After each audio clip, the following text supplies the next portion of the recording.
Hello dear students, DOE। Hello dear student, class 9th mathematics का बेटा आज हम प्रैक्टिस पेपर 1 का सेक्शन ए सॉल्व करेंगे जो कि DOE से इशूड है। पेपर का पैटर्न देखिए, सेक्शन ए होगा आपके पास 20 MCQ होंगे जहाँ पे हमें चॉइसेस दी गई होंगी। एक करेक्ट आंसर पे आपको टिक करना होता है। एक नंबर का एक क्वेश्चन है, दैट मीन्स टोटल 20 मार्क्स हो गए। सेक्शन बी होगा 5 शॉर्ट आंसर, 2 नंबर का एक क्वेश्चन है, total 10 marks.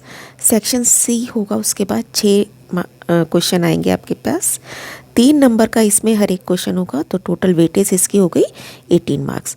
Then section D आपका लॉन्ग आंसर टाइप क्वेश्चन होंगे, 4 नंबर का एक क्वेश्चन होगा, 4 क्वेश्चंस होंगे 5 नंबर के, तो 20 मार्क्स का आपका ये सेक्शन है। देन सेक्शन ई में 3 केस स्टडी आपको करनी है, 4 नंबर की एक केस स्टडी है, तो ये 12 नंबर इसकी वेटेज है। टोटल इस तरीके से 80 मार्क्स आपके पास हैं। तो आज हम सेक्शन ए MCQ सॉल्व करेंगे। किन्हीं दो अपरिमेय संख्याओं का गुणनफल क्या होता है? Product of any two irrational numbers. तो बेटा देखिए, आपको ये पता होना चाहिए कि ये कभी आपको परिमेय भी मिल सकता है और कभी अपरिमेय भी। एग्जाम्पल भी आपको याद कर लेने हैं। देखिए, अगर 2 + √3 को मैं 2 माइनस, ये एक अपरिमेय संख्या है ना, ये भी एक अपरिमेय संख्या है। इन दोनों को अगर मैं गुणा करूं, a + b a - b का फॉर्मूला लग के ये बन जाएगा 2² - √3², जैसे 4 - 3, आंसर इज़ 1। तो हमें एक रैशनल नंबर मिला। अब आप मान लीजिए हमने 2 नंबर लिए, √2 × √3, ये भी दोनों अपरिमेय संख्या है, इरेशनल है। अब इनका प्रोडक्ट जब आप करोगे आपको मिलेगा √6, जो कि अगेन एक इरेशनल नंबर है। तो आपको ध्यान रखना है कि कभी भी अगर 2 इरेशनल नंबर को आप गुणा करेंगे तो आपका आंसर या तो परिमेय भी हो सकता है या अपरिमेय भी, sometimes rational and sometimes irrational.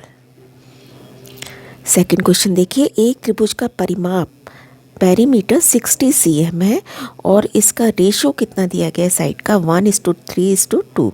तो इसकी सबसे छोटी साइड बताइए। अगर आपके पास 1:3:2 है तो इसका टोटल कितना बना बेटा?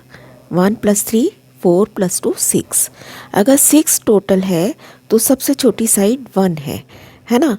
तो अगर 60 होगा तो वैसे भी मेंटली भी हम कर सकते हैं, 1/6 × 60, आंसर इज़ 10। क्योंकि अगर 6 है तो 1 है, तो 60 है तो 10 हो गया, आंसर इज सी। नेक्स्ट देखिए, यदि 2 जीरो रैखिक समीकरण का एक सॉल्यूशन है तो k का वैल्यू बताइए। इसका मतलब x की जगह आप 2 रख देंगे और y की जगह आप 0 पुट कर देंगे इस इक्वेशन में, तो हमें k की वैल्यू मिल जाएगी।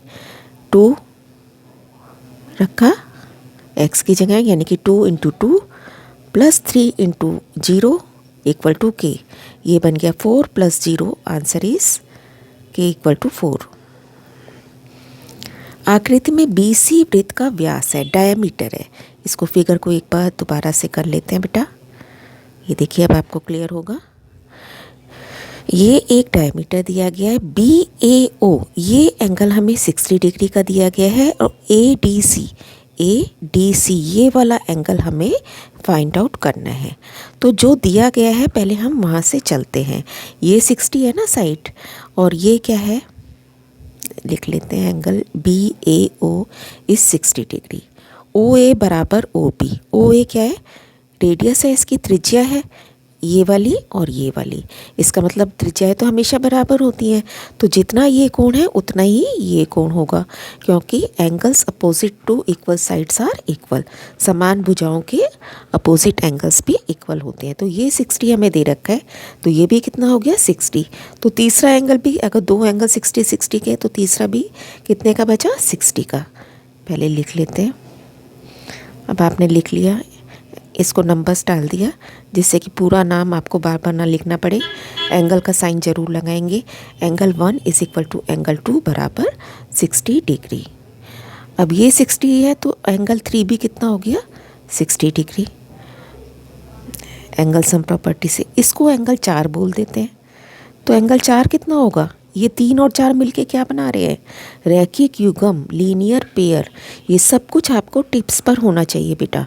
जहाँ पे भी एक पॉइंट पे एंगल्स निकल रहे हैं तो वो रैखिक युग्म बना रहे हैं और 180 डिग्री के होते हैं। ये 3 और 4 जमा करके 180 के हैं, तो 4 कितने का हुआ, जब ये तो 60 का है तो ये कितने का हो गया, 120 डिग्री का, है ना, लीनियर पेयर। अब आप देखेंगे मुझे ये एंगल तक पहुंचना था, हम पहुंच गए ए ओ सी तक, और ए और सी से ही हमारा डी पे भी जा रहे हैं। तो आपने एक ये थ्योरम भी कर रखी है कि सेंटर पर बना कोण बाकी हिस्से में बने कोण का दुगना होता है। तो ये 120 है, तो ए और सी से ही बन रहा है ना, ये भी सेंटर पे। ए से आए ओ पे और फिर सी पे गए, ऐसे ए से आप डी पे गए फिर सी पे गए, तो ये 120 का है, तो ये इसका कितना हो गया, आधा, यानी कि 60 degree. Angle 5 is 120/2, that means 60 degree. Next देखिए, एक शंकु का आधार का व्यास 10.5 cm है। व्यास मतलब डायमीटर। कोई भी वर्ड में अगर कन्फ्यूज़न है तो आप इंग्लिश का भी चेक कर सकते हैं। तो बेस का डायमीटर हमारे पास 10.5 दिए रखा है। इसकी रेडियस कितनी हो गई, आधी कर देंगे इसकी, है ना। अब वो कहता है तिरछी ऊंचाई L, स्लांट हाइट जिसे हम L बोलते हैं, वो कितनी है, 10 cm। यूनिट जरूर चेक कर लेनी है, ये भी cm है और ये भी cm। अब इसका वक्र पृष्ठ का क्षेत्रफल आपको बताना है, which is equal to pi r l. Pi की वैल्यू 22/7 रख दी, आर 10.5/2, एल रख दिया 10। बस सिंपल कैलकुलेशन आप कर लेंगे। Answer is 11 × 15 165 square cm। यदि x + 2 इस पॉलिनोमियल का गुणनखंड है तो a का वैल्यू बताइए। x + 2 है तो इसका मतलब x की वैल्यू क्या निकालेंगे हम, इसको 0 के इक्वल रख देंगे, तो x की वैल्यू आ गई -2। अब जहाँ जहाँ x है वहाँ पे हम -2 रख देंगे, तो ये हो गया -2 का क्यूब, -2 a हमें नहीं पता, x का स्क्वायर यानी कि -2 का स्क्वायर, माइनस की टर्म को हमेशा आप ब्रैकेट में डालेंगे, और ये दिस इज़ इक्वल टू 0। जब आप ये वैल्यू रखेंगे तो पॉलिनोमियल को इक्वल टू 0 कर देंगे। इसे सॉल्व करेंगे क्योंकि ऑड नंबर में पावर है, तो ये बन गया -8। फिर -2 का स्क्वायर 4 बना, 4 × 2 -8a। 16 में से 8 गए, ये देख लीजिए आप, 8 बचा, -8 है ऐसा कैसी, a is equal to 8/8 is equal to 1। Next question है बेटा, यदि दो गोलों की त्रिज्या का अनुपात 1:4 है, यानी कि अगर दो आपके पास स्फीयर्स है बेटा तो उनकी रेडियस भी आप अलग अलग ही मानोगे ना, तो एक को हमने मान लिया R1 और एक को R2। अब रेशो दिया गया है तो ये कितना है, 1:4। इस तरीके से लिखते हैं ना रेशो को बटे में। अब इसके वॉल्यूम का हमसे रेशो पूछा गया, अनुपात, तो वॉल्यूम का फॉर्मूला लगाएंगे, 4/3 πr³। R1 क्यूब लिखा हमने, है ना, और नीचे वाले का क्या हो जाएगा, 4/3 πr2³। R1 और R2 इसका हमने से इसको एक तरीके से इसका नाम रखा है, इसकी रेडियस का, ये R1 है ये R2 है। 4/3 से 4/3 कट गया, पाई से पाई कट गया, और इसका हमें क्या दिया हुआ था रेशो, 1:4। इसकी जगह 1:4 रख दिया, इसका क्यूब करा तो 1:64 आ गया हमारे पास आंसर। नेक्स्ट देखिए, यदि L is parallel to M, ये लाइन इसके पैरेलल है, तो X का वैल्यू बताइए। अब देखिए यहाँ से आप चलना शुरू करेंगे, क्योंकि ये और ये अपोजिट एंगल्स हैं, इक्वल होंगे, और ये ऑल्टरनेट इंटीरियर एंगल्स हैं, तो ये भी इक्वल होंगे, क्योंकि मुझे पहले y भी सॉल्व करना पड़ेगा। तो यहाँ से इन दोनों को इक्वल करके y सॉल्व करेंगे। पहले लिख लिया हमने कि ये एंगल इसके बराबर है और ये वाला इसके बराबर है। इस इक्वेशन को सॉल्व करके आप y की वैल्यू निकालेंगे, और फिर जो y आ जाएगा उसे यहाँ रख देंगे। एक नंबर के क्वेश्चन में भी बेटा आपको कैलकुलेशन ज़रूर शो करनी होती है। कोशिश कीजिए कि आप डायरेक्ट आंसर पे टिक ना करें। यहाँ से हमने y 25 निकाला, फिर y की वैल्यू यहाँ रख दी, 25 × 2 = 25, और ये 15 भी इधर जाके घटा हो गया, तो आंसर क्या बचा, 50 + 10 = 60। नीचे देखिए, एक फिगर आपको दे रखी है सोसाइटी 1 और सोसाइटी 2, सोसाइटी 3 एंड 4। तो हमसे पूछा गया कि 1 और 3 मिला के जो एंगल्स बना रहे हैं उनका टोटल क्या होगा। तो आपको पता है ये एक चक्रीय चतुर्भुज बन रहा है। शेप अगर जॉइन करें तो एक साइक्लिक क्वाड्रिलेटरल बन रहा है और साइक्लिक क्वाड्रिलेटरल के अपोजिट एंगल्स का सम 180 होता है। तो ये सीधा आंसर हमारा आ गया 180। एक त्रिभुजाकार बोर्ड के किनारे 6, 8 और 10 हैं। इसे 9 रुपये की दर से पेंट करने की लागत बताइए। तो पहले तो हम क्या करेंगे, इसका बोर्ड के किनारे हमें दिए गए हैं तो इसका आपने क्षेत्रफल निकालना है। जब पूरा पेंट करेंगे तो हम क्षेत्रफल निकालेंगे। अब 6, 8, 10 एक पाइथागोरस ट्रिपलेट है। तो समकोण त्रिभुज का क्षेत्रफल क्या होता है बेटा, 1/2 आधार गुणा ऊंचाई। ये सब कुछ आपको पेपर में लिखना इतना ज़रूरी नहीं है, आप डायरेक्ट भी सीधा एरिया, जब आपको पता है कि समकोण त्रिभुज बन रहा है, फटाफट आप इसका एरिया निकालेंगे और 9 रुपये से गुणा कर देंगे। ये सारे रीजंस मैं आपको यहाँ पे इसलिए लिख के दे रही हूँ कि आपको ध्यान रहे कि 6, 8, 10 का एक पाइथागोरस ट्रिपलेट है। इसका एरिया क्या होगा, 1/2 बेस इंटू हाइट। बेस की जगह 6 रख दिया, फिर 8 रख दिया, कुछ भी आप मान सकते हैं। 24 को 9 से गुणा कर दिया, 9 रुपये की है ना, तो 9 पैसे है बेटा। 9 पैसे को हमने रुपए में चेंज कर दिया है, तो हमारा आंसर बन गया 2 रुपये 16 पैसे। निम्नलिखित में से किसको प्रमाण की यानी कि प्रूफ करना पड़ता है हमें, तो आपको याद रखना है प्रमेय, थ्योरम को हमें प्रूफ देना पड़ता है। प्रूफ के साथ हमें उसका करना होता है काम। 2 त्रिभुजों के लिए यदि एक त्रिभुज के 2 कोण और उनके बीच की भुजा दूसरे त्रिभुज के 2 कोण और बीच की भुजा के बराबर है, तो कौन सा नियम आप अप्लाई करोगे। 2 कोण बन रहे हैं बेटा, इधर और बीच का साइड, तो हमारे पास ASA, देखिए इनके बीच की साइड भी बराबर है, ये दोनों कोण भी, तो हम कौन सा रूल लगाएंगे, ASA। देखिए ABCD एंड AEFG 2 समांतर चतुर्भुज हैं, ठीक है ना। C 60 डिग्री है, तो AEF बताइए, ये वाला एंगल हमें बताना है। अब पहले आप बड़े वाले पैरेललोग्राम को कंसीडर करेंगे। ये 60 है, तो इसके सामने का भी कितना हुआ, 60, क्योंकि समांतर चतुर्भुज में आमने सामने के कोण बराबर होते हैं। दोनों साइड के एंगल हों तो 180 के होंगे, लेकिन आमने सामने के होंगे तो बराबर होंगे। जैसे अभी पीछे साइक्लिक में किया था, उसमें दोनों 180 के थे ये, लेकिन क्योंकि ये समांतर चतुर्भुज है, इसका ये 60 है तो ये भी 60 हुआ। लिख लेते हैं इसे, ठीक है ना। अब मुझे चाहिए ये वाला एंगल, तो ये तो दोनों साइड के एंगल हो गए, तो ये दोनों मिला के अभी मैंने आपको बताया 180 के हैं, क्योंकि आसन कोण एडजेसेंट एंगल्स 180 डिग्री के होते हैं। तो 180 में से 60 घटा देंगे, answer is 120।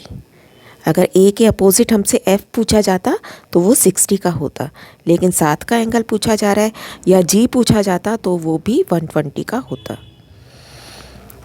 √A plus √B into √A minus √B, तो हम देख रहे हैं A plus B into A minus B का फॉर्मूला अप्लाई कर सकते हैं हम यहाँ पे। क्या होता है वो, पहली टर्म का स्क्वायर माइनस दूसरी टर्म का स्क्वायर। नाउ रूट और स्क्वायर कट गए आपस में, आंसर क्या बचा, A माइनस बी ओनली। यह एक आइसक्रीम कोन की तस्वीर है ना, पिक्चर है। इसकी त्रिज्या आपके पास 4 cm और ऊंचाई R आपको दिया हुआ है 4 और H दिया हुआ है 15 सेंटीमीटर।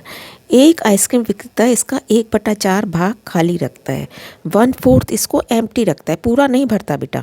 तो हमें खाली भाग का आयतन बताना है, तो आप क्या करेंगे, टोटल वॉल्यूम निकाल लेंगे शंकु का, कोन का, और उसको फिर 4 से भाग कर देंगे, तो हमें खाली हिस्से का आयतन पता चल जाएगा।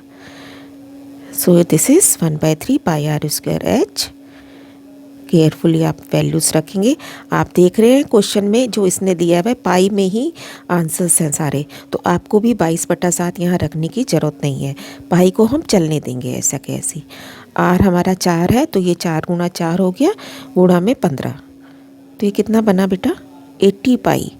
अब इसका 1/4 भाग खाली रखता है, 4 से भाग कर देंगे आप, आंसर आ गया 20 पाई खाली रखा गया है।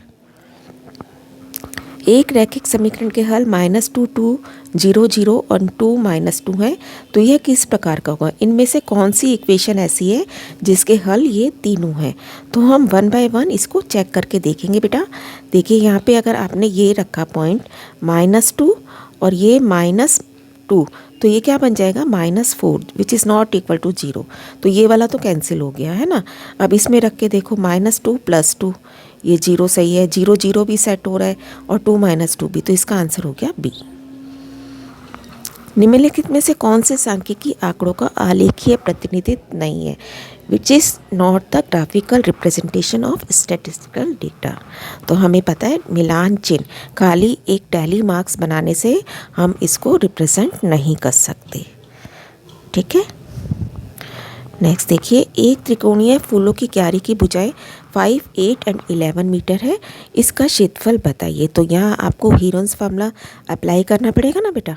एक ट्रायंगल बना हुआ है और साइड्स दी गई हैं, एस निकालते हैं आप सबसे पहले, सेमी पेरीमीटर, तीनों को जोड़ के 2 से भाग किया 12, एरिया का फॉर्मूला लगाना है। देखिए यही क्वेश्चन आपको ज़्यादा मार्क्स का भी आ सकता है, लेकिन 1 नंबर में भी दे रखा है ना। कैलकुलेशन कर लेंगे ध्यान से। Answer is 4√21 metre square.